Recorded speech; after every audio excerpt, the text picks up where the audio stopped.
Sekarang kita berada di lokasi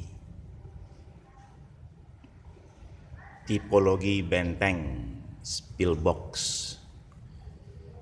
yang orang di sini disebutnya Mariam, yang berlokasi di Gunung Padang. Ya, nama pillbox ini adalah Pillbox Gunung Padang.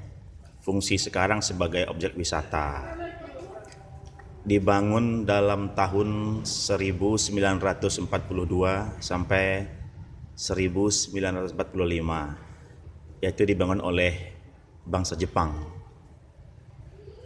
Dan meriam ini cukup terkenal di Kota Padang dan Sumatera Barat, berlokasi di Gunung Padang yang menghadap ke muara Pantai Padang. Mari kita lihat seluruh tekstur bangunan dari meriam ini, peninggalan Jepang ini.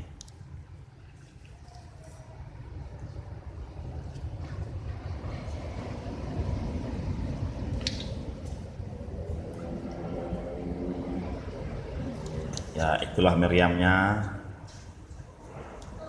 Di situ adalah pangkal meriam, di mana tempat mesiunya diisi dan disulut dan agar meledak. Dan ini moncong meriamnya menghadap ke laut Muara Padang.